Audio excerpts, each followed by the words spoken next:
We've got dragons, the Sorcerer's Stone, transformations, and new characters. Welcome back to the land of magic. Reach out, and our after show will begin. It's the Little Witch Academia after show, and it starts right now. You're tuning into the destination for TV superfan discussion, Afterbuzz TV. And now, let the buzz begin. You can't start the Little Witch after show without this amazing opening. Absolutely love this song. Welcome back to the Little Witch After Show. We are covering episodes 5 and 6.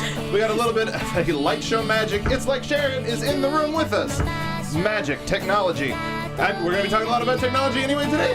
Why not? Welcome to the show. I'm one of your hosts, the internet's Mark Donica. You can find me on Twitter at Mark B. Donica. I'm joined as always by the one and only Stacey Shuttleworth. Hi guys, I'm Stacey Shuttleworth. You can find me on Twitter and Instagram at Stacey Shuttles or all over the web at Nerds Doing Stuff. And a new member of our magical trio, we have the one and only Rachel Goodman. Hi everyone, I'm Rachel Goodman. You can find me at Rach Goodman on Twitter and Instagram. All right, so Rachel, we have you here, new to the show. We wanted to introduce you to the folks at home. What is your history with the Little Witch franchise? So I actually just started watching it, so Yeah. I'm a relatively new viewer, and I mean, so far I'm absolutely loving it. I'm loving the graphics, and I'm loving the energy that Akko brings to the show. 100%. So you didn't see any of the OVAs when they came out? I didn't know. That's awesome. I love it. No, honestly, because watching those just on repeat, waiting for the series to come out, there are a lot of things in the show that don't necessarily surprise me, or things that I expect because I'm familiar with the characters. So I'm actually really looking forward to have your point of view on the show. Awesome. And what's your history with animation, anime? Like, what are some of your favorite shows? I love His and Her Circumstances. It's Okay. probably one of my absolute favorite. Secondary, I used to love watching Detective Conan / Case Closed. Very nice, very nice. So that was those were probably my top two, and then Inuyasha. I mean, Yeah. always and forever. Yeah. We're in that Inuyasha generation. All right, so let's get started by talking about episode 5, the Pact of the Dragon. This one we get a little bit more from Amanda. She continues to be the fiery redhead that she was in the race episode.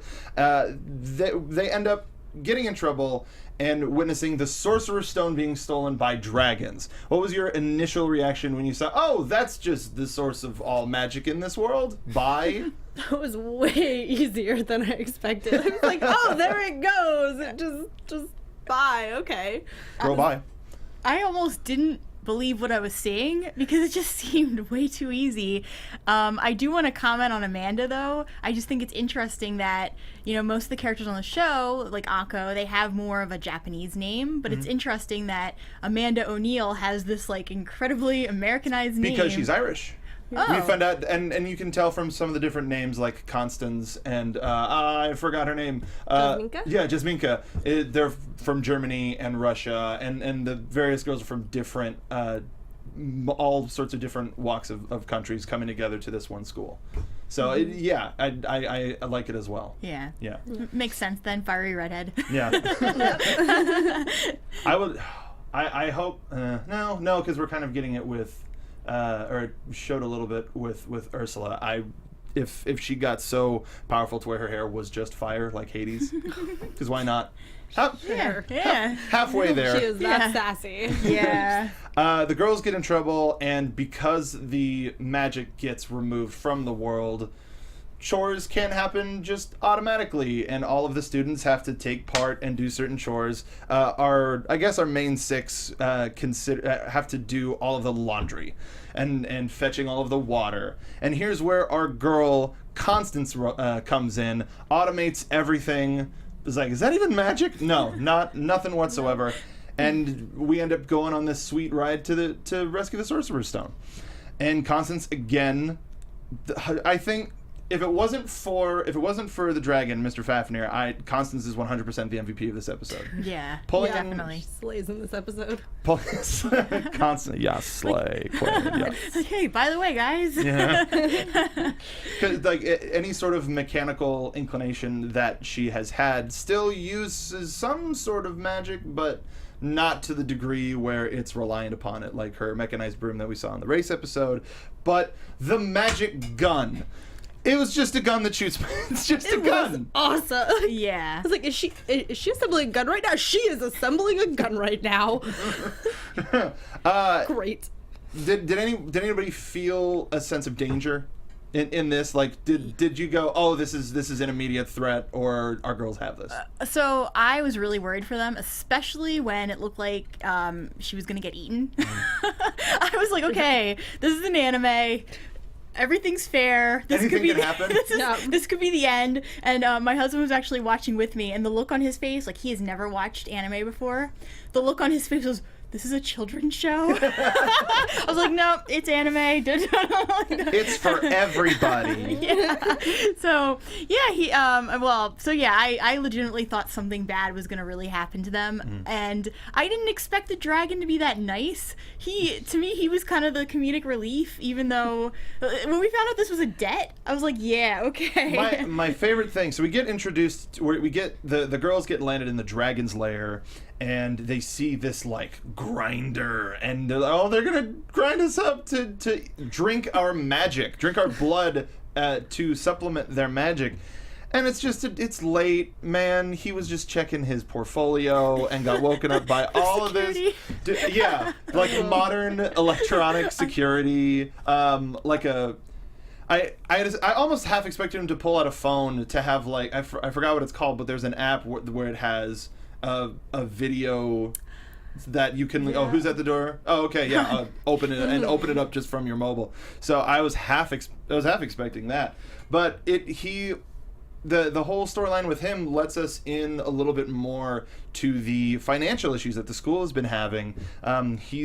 They accepted a loan from him so long ago, to the fact that the contract was with an ancient dragon and nobody can read it anymore.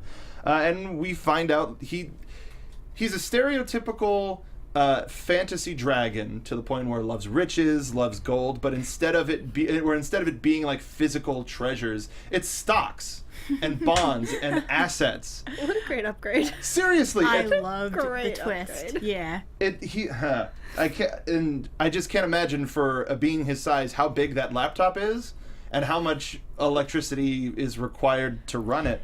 But throughout all of this, Akko doesn't lose her independence. She doesn't lose her edge, and gives him a real big piece of mind. Did you think Akko was in any direct danger by treating a much larger magical entity with such disdain? Well, once we saw the reveal that he was the stock market trading dragon, I didn't see him as a threat at all, period. Even with the whole debt situation, I kind of figured he'd be reasonable, even if not reasonable, but once Diana came in and basically said, your debt's invalid, then finally I feel like he was being pretty reasonable to just kind of let it go. Yeah.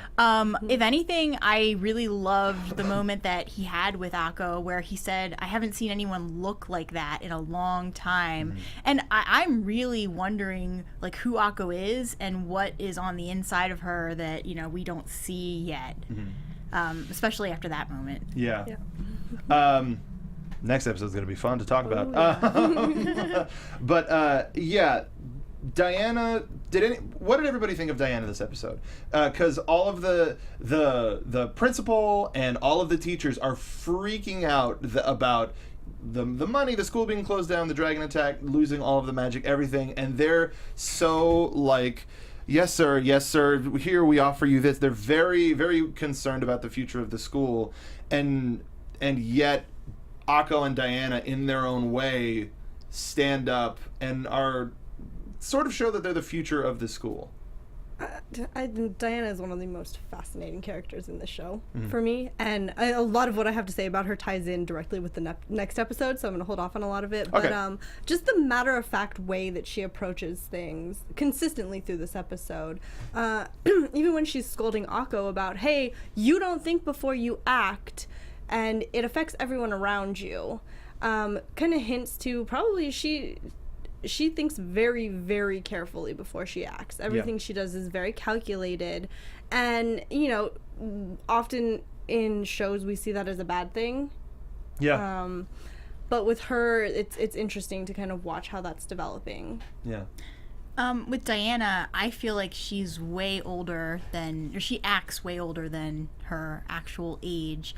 She's one of my favorite characters because just kind of like with the dragon and how there was a twist with him, there's a huge twist with her in that generally she treats Akko very fairly, and typically someone like that, they would even if Akko wasn't competition, Diana or whoever, like the character that would be in that role, would typically treat Akko more negatively than she does. And Diana is really nice to Akko, and the episodes that we've seen, she's always in a way trying to help her too, even though she's being very rational about what she's saying. Yeah, it doesn't seem like she has the people skills to approach it softly. Yeah. So like she gives sound advice.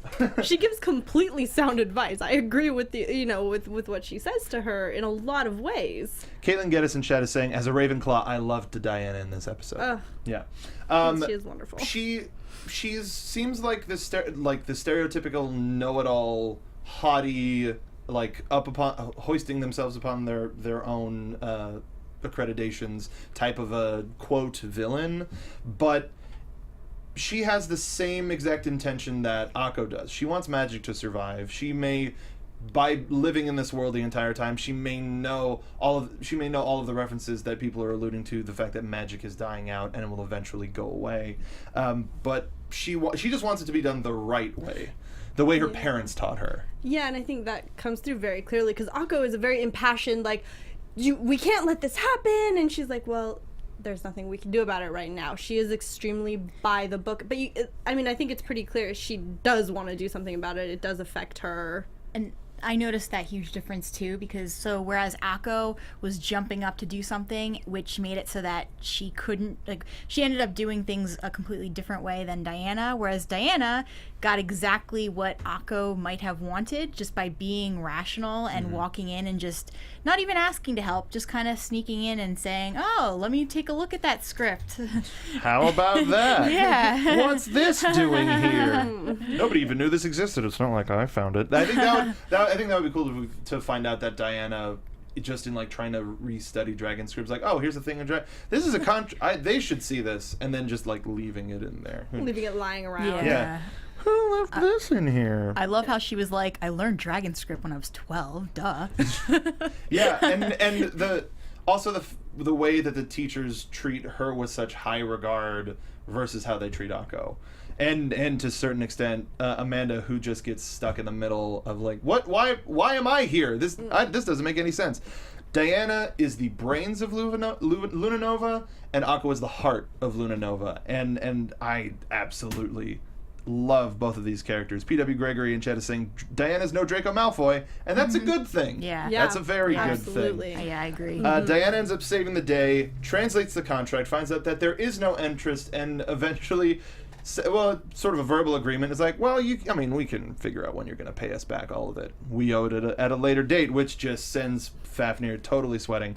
And by the time we get back, the Sorcerer's Stone is returned, but our girls are still doing chores, still getting punished, and there's a lot of infighting. And speaking to the relationship of Akko and Diana, Akko talks about Diana being a great rival. Doesn't talk about not liking her. Earlier on, they're oh, they're such a goody two-shoes, but this was sort of a thing where they're understanding each other more and more, and it's not just two-dimensional characters. It's three-dimensional characters. It's actual. These girls feel like actual people, despite being wizards from all around the world, witches from all around the world. Any last thoughts about Pact of the Dragon? No. All right. No, Dragon was great, but we covered that. So does anybody want to see Fafnir again? I definitely do. Yes. Yeah. Actually, I like him more than the faculty at Luna Nova. Yeah, I generally, I'm not too impressed with the staff there. That they just kind of make me angry. I don't know. Did you go back and watch our shows that we did last week? No, I didn't. Okay. I'm sorry. So at the end of episode 1, and we're going to bring it up until this teacher returns. Always. At the end, when the orientation has started and the girls blasted their way in, there's a shot of the entire faculty, and a couple of people apart from the principal is a fish with a witch's hat on. I saw that. And yeah. we want to know so much about our guest Professor last week, Blub Blub. Professor Blub Blub. Sorry, Professor Yes, Blub Blub. there it is. Yeah. As that is Rob and Megan coming together on an amazing pun. Clearly the best teacher. Clearly, we have no idea what she teaches, but clearly. Once we find out, we'll know. Oh, well, no. All right, so in between episodes, we'd like to take this time to remind you about iTunes. We are on iTunes. Just look for Little Witch Academia. We are one of the first things that pops up. We want to be the first thing that pops up, so make sure, go into iTunes if you're in an international market, and those ratings don't necessarily show up, so if you take a screenshot of that, send it to us, and we'll read it on air. We got 3 reviews since last week. And finally, a Little Witch Academia After Show by Steve82, 5 stars. That's the only review available. I have waited for the Afterbuzz Little Witch Academia podcast since January because I knew the show was too good not to get a podcast. So far, I am not disappointed. The hosts do a great job of knowing what's going on. I'm going to skip that one because it's kind of a spoiler, and we're going to talk about it in the next episode. They knew Diana's not really a bad person, which might be common knowledge, believe it or not, but many people don't get those obvious things at first. Great job, guys. It is not better than eating some mushrooms than listening to this magical podcast. Next, from Janice Unger, Little Witch Academia podcast.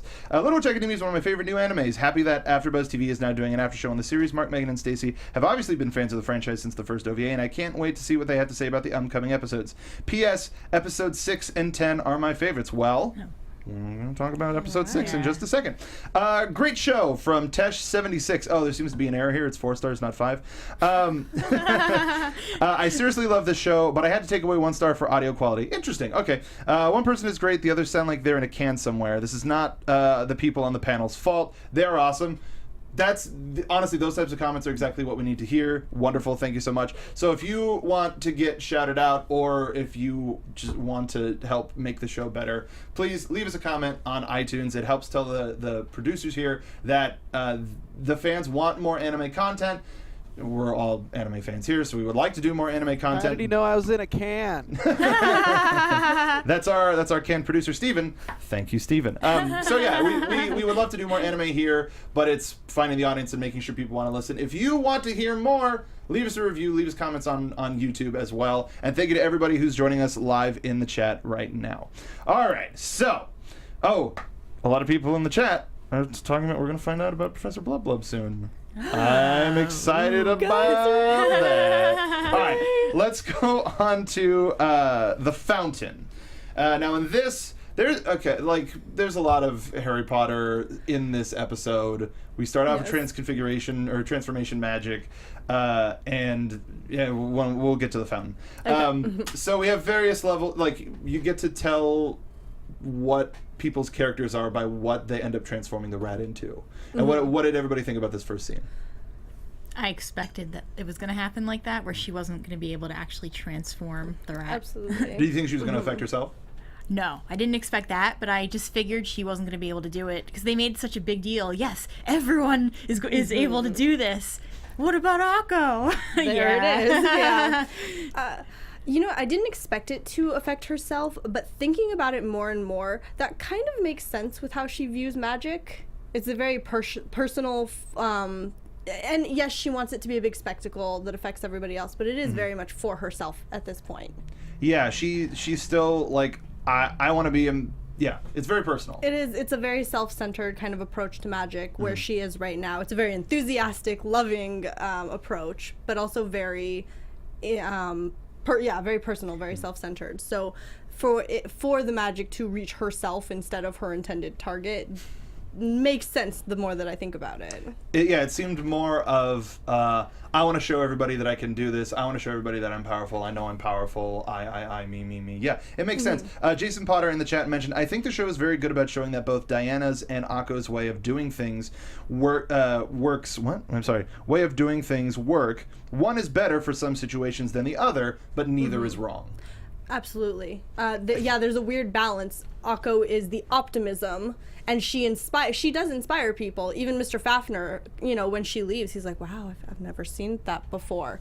And he's got this very grumpy outlook towards everything. But at the end of the episode, it's kind of like, oh no, maybe there's a little ray of hope there. And with Diana versus Akko, just looking at how they reacted with Andrew too was very different. And we'll get to Andrew.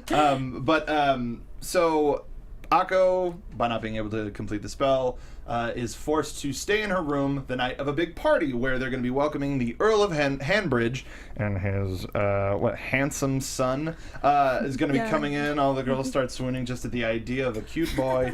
Losing it. Sure, but Akko has to skip the party to memorize the magic and do it before she can have any sort of fun.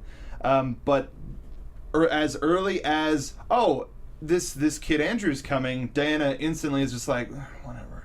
Just instantly not impressed. So there's just something there, and there may be something there, which we find out later. So at the party, we've got the wonderful Professor Ursula finding out about Akko's situation and going, no, I'm going to go help her. And it seems like finally we're going to get them in the same room together, but before they have a chance, Akko turns herself into a bunny, which Corazon in chat says Bunny Akko is cutest Akko. Seriously, though. She's precious. But what if there was baby Bunny Akko? Like from the first episode, the first scene of the first episode. Yeah, okay. Yeah. Come on. Still technically Bunny Akko, though. Okay, chat is on fire. Absolutely love all you people. Easman saying Fafnir is Daddy Warbucks, which is pretty funny. And Corazon again, Andrew is my son. Precious boy. Precious boy. I'm with you on that. But I like how he has this presence in the intro. And it took us to episode 6 to get to him, which is kind of common with anime intros and stories All and will things be like revealed. that. Yeah. We're getting there. But Akko ends up finding another chariot card after she turns herself kind of into a bunny and finds that there's a place on school grounds that can help her. And with everybody at the party, she could probably sneak in. Of course. Makes perfect sense. This is clearly the logical step instead of practicing. I'm not going to practice. I'm going to look for this one fix. But I like also how she became self-aware in the fact that she thought about using the shiny rod and how the card with the tree and affected everything. So she went, maybe there's something to these cards, and figured it out herself instead of being like, oh, it happened again. What's happening? Those cards seem to continually guide her too. Even, it just seems like it's always moving the plot forward. And I really love what they did with this episode where she didn't just stay in the room and keep working on, basically That's turning not Akko. Yeah. That's not Akko. It's not. No. It is not. But while she's sneaking around, Andrew and his buddy, Frank, just Frank. Hi guys, I'm Frank. It's something else. Dork. But there's this big magic show. Andrew's not interested. We find out Andrew's not that interested in the world of magic. Yeah, it's not his thing. Diana ends up being tasked with giving them a tour of the grounds, and that's when we find out that Diana and Andrew have known each other since they were children. And we found out that Diana was kind of bullied for being a witch. And that she just gets deeper and deeper. She's like a parfait or an onion. Pick one. Just why not? Oh, apparently, God, I love you people. Apparently, the cards are available in the DVD volumes of Little Witch Academia, and those better come Awesome. stateside Oh, because I would get that. Heck I yeah. love Frank. Andrew gets in the way of my ship, so he can go out to sea.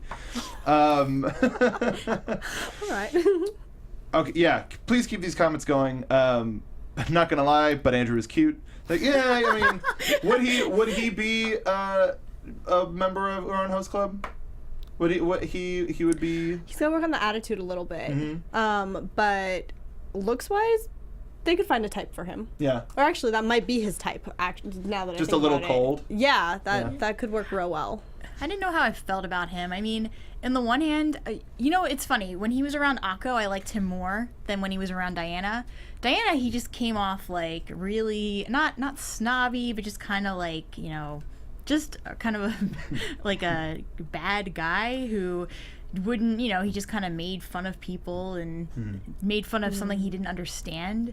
And with Akko, it's like he opened his mind, and I actually started to see him being a better version of himself in that situation than with Diana, who really wasn't, helping him or talking to him that much. Well, I think it's because they're very similar. They're both prodigies of highly respected families in different fields. They came together, like, they were both at their summer home, but the fact that they're so similar could be part of the reason why they don't get along, is because they identify with themselves in the other person. And I love, too, how Akko, it's almost like she had no stakes when it came to Andrew, versus Diana, obviously this guy knows people back in her hometown, so maybe she's more distant because of that, too. But Akko, she was just being herself and being very, energetic and loud and... Wait, are you handsome, Andrew? Crap. I said that out loud. And it really does highlight one of the, the major difference between Akko and Diana. Diana is extremely guarded. She cannot open herself up, and especially with Andrew, who they clearly have a history, and I think that history kind of came back in full force. He acted like a pouty little boy, and she was a closed off, probably remembering what was happening in her childhood. And Akko is just boundless optimism, openness for everyone. The folks in chat are saying that Andrew would be the tsundere in Uran Host Club. Yeah, nice, very agreed. Nice. So I agree also that this version of Andrew with Akko, it's because he's spending time with somebody that and a personality that he's probably never experienced, because he's probably been around people like Frank his whole life, people that are just gonna suck up like, hey, come on, let's have a good time, let's use your wealth to give us have ourselves a good time. But they end up going off on their own adventure because Akko turns him into a donkey, or gives him donkey ears and a tail. Especially the very plain.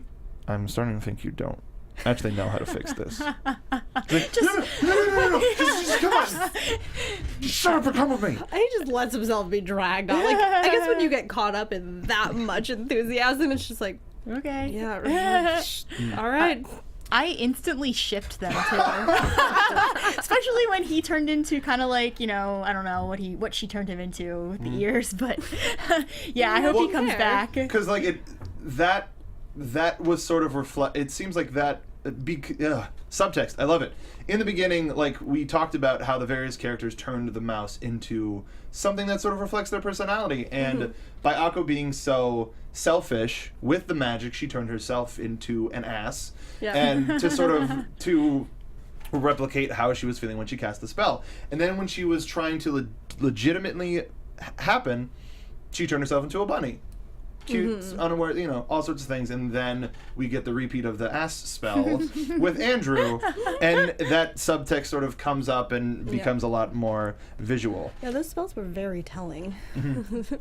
And not just with Akko, with Diana too. Yeah. I mean, turning it into a horse, that was, when we see Akko's book later, that was literally the instructions. She did it exactly by the book. She must have been in like AP spellcasting, like in kindergarten. I mean, either that or does she lack the creativity to really expand with her spells? That's a really good point. A very good point. point. I mean, I can see it going either way. She can do everything by the book, but does she have Akko's kind of adaptiveness? And that's where we usually see her downfall, is that she is very by the book. And then Akko, in her unconventional ways, comes around and can sometimes, very rarely, fix the problem. But she makes everyone feel better about it. I don't know if she's ever actually fixed the problems, but she makes everyone feel good. So we're gonna find that balance eventually. Oh, we got some ship wars happening in the chat. Ship wars. It's pretty funny. So Ursula misses Akko again by a second, but sees the card and knows exactly what to do, knows exactly where to go. Do you have any thoughts about Ursula? There seems to be like a bigger mystery to her than what we're led to believe right now. I was almost wondering if somehow she was Chariot and that she like dyed her hair and grew it out or something, because she's in like a cloak kind of, right? And like she's always kind of hiding beneath the glasses, and every time Chariot comes up or she kind of sees something that might remind her of Chariot in Akko, she reacts to it more than the other faculty do. So yeah, I am wondering if there's a deeper connection than we know right now. Yeah, how about that? We're keeping it together. But yeah, she very much hiding her eyes. Ursula is a very it's not a good name. Let's put it that way. Yeah. It's just a name where people go, Ursula, weirdo. Anyway, and then they just move on. But she finds the card, follows them, and the timing. One of my favorite things about the show is just how purely bumbling, but it's really adorable Akko can be, and because she's just as much of her as she can be, and walking by, seeing the sign and going, I don't speak French, and then she just pieces off whatever happens. Okay, she's moving on, and it's like it's Latin, and reads it, and sort of reminding of Diana, bringing those two a little bit closer together. And as soon as she goes, and it's essentially nobody should open up this to bam. There she goes. Instantly, and then Akko. just her through the door. I got it, handled it. Wait, this was a giant mistake. Bad idea. Here it comes. Instantaneously. There's a bear. Of course there's a bear. Why wouldn't there be? Ursula ends up saving them from the, what was it? It was the Arcus? Yeah. Before we get to Ursula saving them, though, can we just talk about Andrew's magnificent leap Jump off the staircase? Yeah. to the bear, Which onto the top. that just moment of magnificence. Like, I think just from the... Well, no, that won't work. Never mind. But I thought that it was going to be something where maybe Akko turned him a little bit too much into an ass, and he maybe got a little bit more leg strength. Maybe. And then it was just totally facing the bear, and then just off. Yeah. Yeah. I don't why know. It was good. We are, Hunter, don't you worry. So as Ursula saves them from falling, we see her hair turn back from red into blue. Very shimmery lighting in that scene. Very the lighting interesting. was real interesting, guys. And is seems to be very reminded of Arcus, long time no see. Some sort of a history there between Ursula and Arcus the Burr. And something I'd like to point out, something that I think you should keep an eye out for. There was this. The stars are appearing everywhere. The stars from the shiny rod. It seems like there's so much of the world is attached to the shiny rod and the certain star chart that it reflects, and we see that on Ursula's bird in her chambers, and we see it on the bear as well. Yeah. A little bit more of a connection going there. But we finally get into the fountain, and it's like a cross between the pensive and like the phoenix scene, like rebirth. And Akko gets to see we all get to see into Chariot's past.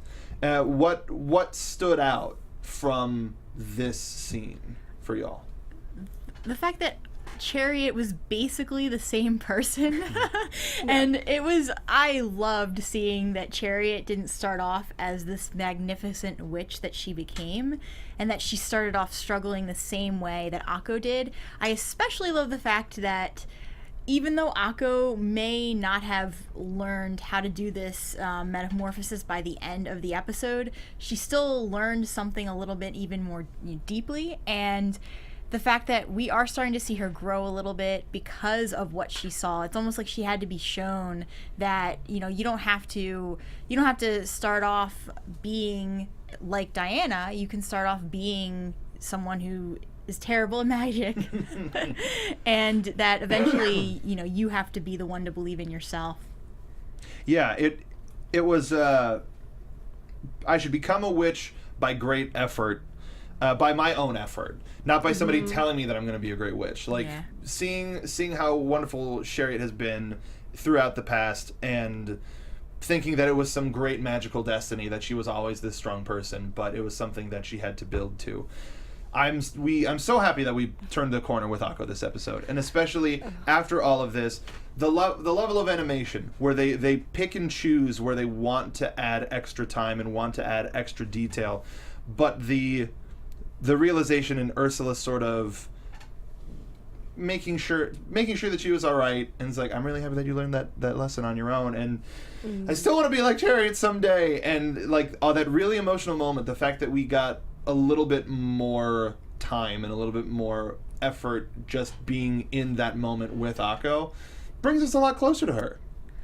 Yeah, I definitely think so. And, I really do hope that we get a little turning point for Akko, because she's got the enthusiasm. Now she's going to get the practice. And now Ursula and Akko have finally met.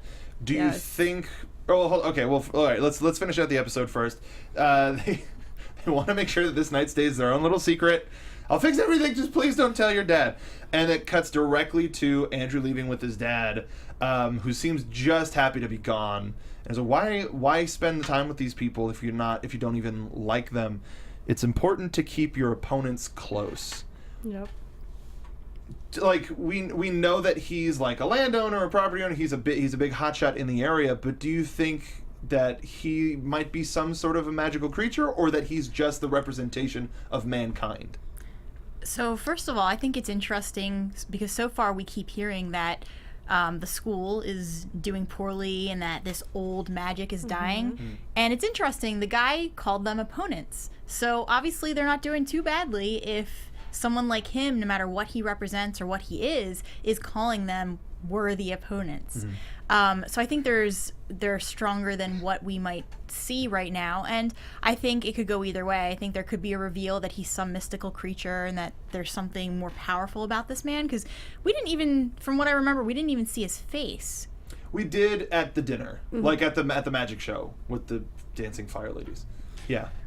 A couple of stuff in chat. Montserrat, hate Andrew's personality, but he's lucky that he has a nice face. Eastman, what if Andrew and Diana were engaged via an arranged marriage? So I almost kind of suspected that. Yeah. That was one of the directions that I considered, and kind of about exploring that route. How about that? Just maybe. So, did any, like, I didn't think, like, a middle to late aged landowner was gonna be the big bad in a show about a magical school for girls. Maybe he wants their land. That's a lot of primo land. Yeah, I mean, and maybe that's what it's come down to. The school's not doing well financially. It's time to swoop in, play buddy-buddy, see just how bad it is, mm-hmm. and how, well, as your friend, I could help you out.